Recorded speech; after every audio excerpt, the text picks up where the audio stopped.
ملکہ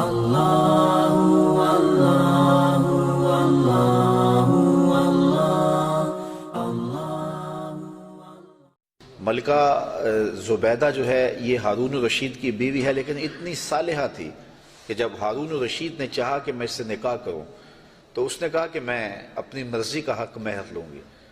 تو اس نے کہا کہ ٹھیک ہے، بادشاہوں کے لیے کیا مشکل ہوتا ہے حق مہر ادا کرنا۔ تو اس نے کہا کیا حق مہر لوگی؟ کہا بغداد سے نہر نکالو اور عرفات تک پہنچاؤ، یہ میرا حق مہر ہوگا۔ اور یہ بڑا مشکل کام تھا، اور اس کے لیے اس زمانے میں جو ہے وہ کتنے پیسے خرچ آئے، اور وہ نہر نکالی گئی۔ اور جب وہ نہر جاری ہو گئی تو جو خادم تھے انہوں نے آ کے حساب پیش کیا ملکہ کو کہ یہ اس کا حساب ہے، اتنے پیسے خرچ آئے ہیں۔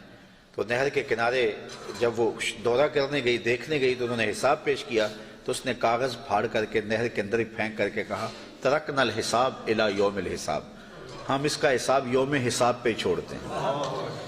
تو وہ نہر پھر جب تک یہ جدید ذرائع نہیں آئے تھے تو حاجیوں کے لیے سیرابی کا باعث بنتی رہی، اور نہر زبیدہ کے آج بھی اثرات جو ہے وہ میدان عرفات کے اندر دیکھے جا سکتے ہیں۔ تو یہ بغداد سے چلتی تھی نہر اور مکہ المکرمہ تک پہنچتی تھی، اور یہ حق مہر تھا زبیدہ خاتون کا۔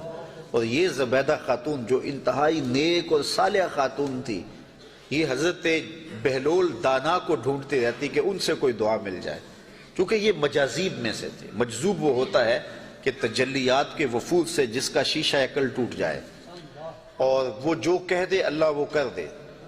فرمایا صحیح حدیث میں ہے رب اشعث اخبر مدفوع بالابواب لو اقسم علی اللہ لابر، بہت سارے لوگ ان کے کپڑے پھٹے ہوئے، حالات پرا گندہ، بال بکھرے ہوئے، لیکن فرمایا انہیں کہیں چھیڑ نہ بیٹھنا، اللہ کے نام پہ وہ قسم ڈال دیں تو اللہ فوری پوری کر دیتا ہے۔ تو یہ اسی قبیلے کا فرد تھا بہلول دانا۔ ایک دن زبیدہ گزر رہی ہے دجلہ کے کنارے پہ، تو بہلول مٹی کے گروندے اپنے ہاتھوں اپنے پاؤں پہ بناتا ہے اور گرا دیتا ہے۔ یہ کبھی آپ نے بچپن میں منظر دیکھا، وہ گلی میں ریت پھینک جائے تو بچے جو ہے وہ پاؤں کے اوپر گروندے بنا دیتے ہیں اور پھر ان کو ہولے سے پاؤں نکال لیتے ہیں، پھر جب کھیل ختم ہو تو گرا دیتے ہیں۔ یہی شغل بہلول کر رہا ہے دجلہ کے کنارے۔ تو ملکہ زبیدہ گزری، پوچھا بہلول کیا کر رہے ہو؟ کہا جنت کے مکان بنا رہا ہوں۔ کہا بیچتے ہو؟ ہاں بیچنے کے لیے بنا رہا ہوں۔ کتنے کا؟ کہا کہ 10 روپے کا، فرض کرو 10 روپے کا ایک مکان بیچ رہا ہوں۔ 10 روپے کیا ہوتے ہیں؟ اس نے 10 درہم نکالے، بہلول کو دیے۔ بہلول نے پیسے دیکھے اور دجلہ میں پھینک دیے، اور ایک کے گرد دائرہ کھینچ کے کہا یہ تمہارا ہوا۔ پیچھے سے بادشاہ گزرا تو اس نے بہلول کو دیکھا ایسی شغل میں لگا ہوا ہے، پوچھا کیا کر رہے ہو؟ کہا جنت کے مال بنا رہا ہوں۔ تو کہا بیچتے ہو؟ کہا ہاں بیچتا ہوں۔ کتنے کا؟ 10 روپے کا۔ بادشاہ مسکرا کے گزر گیا، دیوانہ ہے، موج میں لگا ہوا ہے۔ اچھا خیر، جب رات پڑی بادشاہ سویا، کیا دیکھتا ہے جنت میں ایک خوبصورت محل ہے کہ اس نے کبھی ایسا محل دیکھا ہی نہیں تھا۔ شوق ہوا کہ اس کو اندر سے دیکھو، کیونکہ وہ بادشاہوں کی خواہش ہوتی ہے۔ تو جب آگے بڑھا تو لکھا تھا ملکہ زبیدہ، اشتیاق اور بڑھا۔ تو پھر آگے بڑھنے لگا، دربان نے روک دیا، کہا یہ میری بیوی کا ہے۔ کہا دنیا کے ضابطے اور ہیں، آخرت کے ضابطے اور ہیں، اجازت کے بغیر نہیں جا سکتے۔ اتنے میں آنکھ کھل گئی، بادشاہ بے چین ہو گیا کہ کون سا اس نے نیک عمل کیا ہے کہ جنت میں اس کے نام کا محل دیکھا ہے۔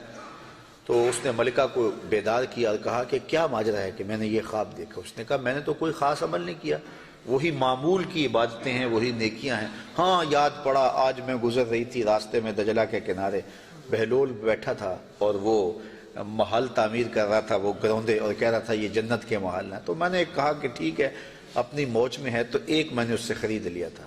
بادشاہ سر پکڑ کے بیٹھ گیا، وہ تو مجھے بھی کہتا تھا، اور میں دیوانے کی بھیڑ سمجھا اور آگے گزر گیا۔ اگلے دن بادشاہ قصدن گزرا، ہارون الرشید قصدن گزرا، اور دل میں تھا کہ آج بہلول اسی شغل میں دوبارہ مل جائے تو کیا اچھا ہو۔ اگلے دن دیکھا تو بہلول وہاں بیٹھا ہوا ہے اور وہی کام کر رہا ہے۔ بادشاہ خوش ہوا، کہا بہلول کیا کر رہے ہو؟ اب دل دھڑک رہا تھا کہ جواب کل جیسا ملے۔ کہا جنت کے محل بنا رہا ہوں۔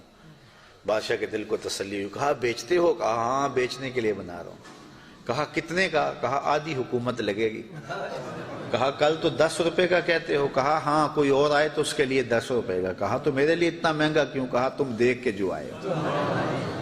تو بات یہ ہے کہ یہ سعدی نے کہا تھا، سعدیہ نزدیک رائے عاشقاں خلق مجنو نندو مجنو عاقل است۔